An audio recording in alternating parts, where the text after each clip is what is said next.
Invention Education, Portrait Strategy Starting Points is a series of podcasts intended to share interesting, inspiring, and actionable information about invention education. Sponsored by the Lemelson Foundation and supported by the STEM Learning Ecosystem's community of practice, this series is one of many ways we're aligning to help ensure that students get the tools and support they need to invent a better tomorrow. My name is Jeremy Shore, and throughout this series, we'll be joined by families, students, and experts in the field who will share their own experiences and lessons learned. You can find me on Twitter at Jeremy Shore. And today I'm excited to learn more about the ways that invention education can prepare young people for the global challenges of today and tomorrow, and I hope you are too. In this episode of Portrait Strategy Starting Points, I'm joined by Matthew Rooda, the CEO of SwineTech. You can find them on @SwineTech Inc. on Twitter. Matthew graduated from the University of Iowa with a degree in enterprise leadership and went through the pre-medicine track studying genetics and biotechnology. In 2015, he co-founded SwineTech to solve the global issue of labor inefficiencies and pig mortalities within the pork industry. Rooda led the SwineTech team through the Pierce Lines Accelerator in Dublin, Ireland, and raised more than $6 million in venture capital. He's grown the team to 20-plus employees and managed business development efforts in North America, Europe, and Asia. He's won awards from Microsoft, MIT, Princeton, the National Inventors Hall of Fame, was named the American Farm Bureau Entrepreneur of the Year, and was selected as part of the 2018 Forbes 30 Under 30 class in the category of manufacturing and industry. Matt, part of my morning workflow includes, asking my Amazon Alexa to turn on the lights and start the coffee, but my dog isn't really involved in any of that voice recognition. Can you tell me about SwineTech and how that's working with baby pigs and kind of what your process was to get that started? Voice recognition is actually a very big part of our lives at SwineTech. What we do is we leverage voice recognition technology to listen to little baby piglets and identify when one is in danger of being laid on and crushed by its mom, which is actually a very common problem to happen within the industry. Over 100 million pigs dying every year from this problem. And when that mother rolls on that little piglet and it starts to be squished, that piglet starts to squeal in a rhythmic pattern with a high frequency, with an equal pattern, form wavelength, and over a time domain. We're able to hear that and actually tell the mom to stand up and save that little piglet from dying. That's so cool. I have to imagine that piglets are making squealing noises kind of all day. I mean, at least in the cartoons, which is my entire, Charlotte's Web is basically my entire frame of reference here. But I sort of imagine that they're making other noises. How are you able to tell that they're in distress versus just, having a good time? That's actually what inspired us to pursue using voice recognition, because when you're out in the farm and you're working day to day, there are so many piglet squeals. But you can actually distinguish what a squeal might mean in various situations. And the danger squeal, that rhythmic pattern of help, help, help, is something you hear, and you'll typically run everywhere you can to try to find this little baby piglet before it stops. And there's an amount of time. You have about 20 to 30 seconds before that squeal will stop and that piglet will die. But if you can find it, you can save it. Yeah. We thought, how can we automate this? People aren't on the farm every single hour of every single day, maybe 8 hours of a 24-hour day. So how can we provide an autonomous tool to save these baby piglets? Is there any indication of how much loss there is in this way that this technology might be able to address? Yeah. Is it really variable? Yeah, actually what you can do is you could calculate the billions of pounds of pork that are lost. When we figure, let's say 160 million piglets dying, when you multiply that by 218 pounds, which is the consumable portion of a pig when it goes to market, you're talking about tens of billions of pounds of pork that will never be marketed. And when we look at the global population, just by saving all of these baby piglets, we're saving them all isn't feasible. But if we saved them all, we could feed the world. And that in itself is really exciting. When we also look at saving these baby pigs, there's a sustainable aspect and element to this. The more pigs born per mother and marketed is a better utilization of water and food. And so you can look at pasture pork. You might have 8 pigs to a mom. Commercial pork, you might have 14. If we're talking about water and waste and feed, it's much more sustainable. And every pig we save that doesn't die from that litter born continues to create a more sustainable industry. And right now, it's just about as close as any of them to a carbon neutral industry, which is really exciting. So I mean, I sort of imagine that that you came about this because of proximity. Did you grow up in farming communities? How did this become a thing that's on your radar? I was definitely born into the swine industry. I was born in North Carolina, over in Eastern Carolina near Kinston. It's one of the largest pork producing areas in not only the U.S. but in North America. And moved to Southern Iowa, which was like the second largest pork producing area. My dad, my grandfather, my great grandfather all raised pigs. Each of them progressed to larger herd sizes. And then for me, I was told by my grandparents or by my parents to try something different. Hmm. So I was actually pursuing a degree as a doctor, to be an obstetrician, studying genetics and biotechnology. And to strengthen that resume, I was actually told by the medical acceptance committee to work on a pig farm, manage all the medications, the people, the C-sections, the birthings. That's actually a way to diversify yourself, and it's something you're comfortable with. So I did that, found all these problems, and was able to tie that to the cost that's associated with it. Where in the past growing up, I was just the guy picking up the dead pig, putting in a bucket. I Mm-hmm. didn't understand the implications that it had to the overall business like I did when I got older and started managing a farrowing house. I think one of the interesting things we talk about a lot in education world, and I know that's not your world, but people are always saying, we need kids to be problem solvers. We need them to learn to be problem solvers, and that's great. But I always say that I think there's this bigger problem, which is our kids don't know how to be problem finders in the first place. Yeah. They pick up that pig and put it in the bucket, but they don't always think maybe this is a thing that could be solved. I wonder when that kind of crossed for you? Like at what point did you say, wait a second, this isn't a thing we just have to deal with. It's a thing that maybe we can address. I would say that point for me happened when I assumed responsibility. And I feel like that's a thing that happens for most individuals, especially those who are entrepreneurial minded or invention minded. Mm. You get into, let's say, college, and they have inventor programs, and you start to think, well, what can I do? And it's really hard to find a great idea off the spot. But the moment you assume responsibility in a job or in another environment, you start hitting walls, things that keep you from being the very best you can be. And those walls are most likely not just inhibiting you from succeeding, they're probably inhibiting others as well. And that's how we find ideas and and come up with potential solutions when we face those challenges. And I think you have to assume the responsibility in those areas to care enough to find that problem. Just my perspective. Yeah, yeah. No, I think that makes a lot of sense. I also wonder. I'm there's so many things that are kind of different about the world that you grew up in versus the very suburban world that I grew up in. I know that when I was a kid, I did a lot of inventing with my brother, but it was mostly, Rube Goldberg style machines that would at best turn the lights off and walk out of the room, and at worst, do like kind of mean things to each other. Yeah. Um, and I wonder though, growing up on a farm, what that kind of mentality sort of looked like. Did you have experiences where you're able to, do kind of small, obviously not to the level of voice recognition in pigs when you're, at Yep. 9 or whatever, but were able to kind of solve problems? Were you empowered to do that? Very much so. To be a farmer in many ways, and in those every ways, to be a jack of all trades, including an inventor.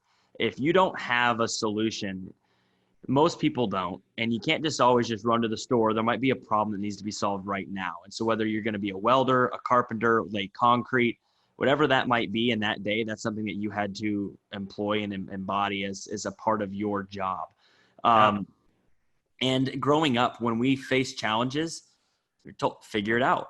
And so my parents really encouraged us to try to solve our own problems. How do you think creatively when you're in that kind of a situation? And that always came up with some pretty neat stuff. I also like to think about the benefits that different backgrounds bring to organizations. And I bet, tell me, maybe I'm absolutely wrong here, but I bet a farming background was in the minority of your fellow, pre-med students. It was It's definitely in just the minority. not the kind of normal path. And but I wonder what that experience brought to that education. Were there things you were able to apply that were different from your fellow students? Yeah, there were some things, maybe not just broadly because of farming. I would say as a very young child, you're tasked with different kinds of chores or activities or responsibilities that individuals that may not be in farming might not have to, um, I guess, take on. Like I had friends who had it even harder than I did. They would have to get up at 4 o'clock every morning in third, fourth grade, go walk the cattle lots to make sure all the cattle had feed and were taken care of. And they did this with their dad. And then they'd go to school and come back and do their second round of chores. Even dairy, back before we had it completely automated, kids were getting up at 4 o'clock in the morning to milk cows with their parents. Mm. If they didn't milk those cows would dry up, have issues, and then be completely worthless and in pain. And so they had to be out there. For me, more so, I had an advantage, I believe, when the medical acceptance committee saw it too, was I was able to administer antibiotics or medications or vitamins, do Sure. C-sections, birthings, a lot of things you just don't do because you're not going to be approved to do that unless you're a nurse or a doctor. And so that gave me a different perspective, a real world perspective on how do we solve the problem of a sick animal? How do we diagnose it, identify the proper treatment, and then take care of it throughout that recovery process? That is I I'm like kind of spinning with this sort of idea of um people growing up with these kind of massively different backgrounds from kind of the typical, suburban, dad's a lawyer, mom's an accountant, mom's a doctor, whatever it is, you kind of go into this path. But I do assume that you're growing up every day, you're in farming, your parents are supporting you to try new things. But I assume you had educators along the way that kind of helped shape that too. What were the struggles that you had in high school that teachers or mentors were able to help you with, and how did that kind of pass forward? So actually, to hop on, you were talking about the different backgrounds. I think Yeah. one thing that was actually huge in problem solving, which is kind of funny and you find it everywhere, is video games. I mean, just having that PlayStation 2 when you're Yeah. growing up as a kid and playing those games, identifying what are the different challenges. I think there's more credit to be given to those technologies for helping with problem solving. But when it comes to teachers, all my teachers were very impactful on me thinking through solving problems. Went to a couple really good schools in the Midwest, and they didn't make life easy. In fact, going to college almost felt easier than going through our high school. And that level of pushing us to be at our very best, whether that was how do I do this as efficiently or as best as I can, whatever route you wanted to go, it really pushed us. Are there? Sorry, no, go ahead. Coaches too. I mean, Yeah. coaches in sports, right? I mean, we're going against a really good team and they run a specific type of offense or defense. How can we come up with a different strategy? And so just the strategies to how to overcome your opponents, given the way that they play, that's problem solving. For And sure. so you can find problem solving in so many different areas. So now you're leading this company, you're growing it, so you're hiring. What are the types of things that you're looking for that are maybe outside of just sort of the typical resume markers? What are you looking for when you're hiring for SwineTech? It's so tough, and I've learned every Yeah. single time. And you learn by failing sometimes. And we learned initially by bringing in advisors who would come in the interviewing process with us to also try to help out. But I think let's go engineering a second here. From an engineering standpoint, there's this killer mentality Hmm. that no matter what problem comes down the path, I'm going to go figure out how to learn how to solve it, and I'm going to go solve it. That killer mentality comes with a level of, I guess, comfort with yourself and your own abilities in Hmm. problem solving, because it's not just about, can I do this? You can do it. Just how long is it going to take? And that how long is it going to take mentality versus can Hmm. I do it, I think is a huge shift in how somebody in a startup particularly can come in and add value on day one. Do you do anything with your employees to help get them into that kind of creative, inventive mindset, or are you just seeking, people who are coming in with it? Not enough for me to take credit. I know individuals on our team that we have brought on foster those kind of actions from each other, whether Sure. that's things they do inside or out of work. Especially in COVID, there's so many online things that it can be done to kind of create community and also problem solving opportunities. But what we did, we actually did what was it? An improv activity where you put people in groups, they come up with scenarios, and you push them through without letting them know the structure of the process. Mm-hmm. At the beginning, they're telling a 5-minute story together, and by the end, they're doing a 1-minute acted improv opera type thing. And it is fascinating to see people come out of their shells, come together as one, but then also realize that they are problem solving together, even when it might not feel like it. Yeah, one of the things that I've heard about before is I've had some conversations with some folks at NASA, and they've done some similar things to that, because the problem that they've run into periodically is that they get, some of the smartest engineers in the world want to work at NASA, but what they don't always have are engineers who can also think really divergently and think of solutions to problems that aren't kind of in sort of a typical path. So I know that can be a struggle. It sounds like that's the culture there is, just by the nature of the topic, the culture there is one that's very focused on finding a unique solution. What sorts of roadblocks have you hit? I know that you and I talked a little bit yesterday, and one of the things that we talked about was that, initially your mind was on sort of the engineering, but that there were these other components that required some new sorts of problem solving. Yeah, when we started inventing this technology, we really thought that the voice recognition element, if we could get that down, we had it. And we were so wrong. We definitely didn't necessarily take the path of least resistance. There might be something else out there, I don't know. But what we did take was a path of multiple inventions. Once we completed the algorithms to properly identify a piglet in distress, then we had all these piglets in a room. So we had to use mesh networking and volume voting to triangulate the position of the right sow and the right piglet. We then had to figure out how to get a mom up. And so we looked at classical conditioning. How can we use food or water or sound as a way to train or teach a mother to stop laying on her piglets?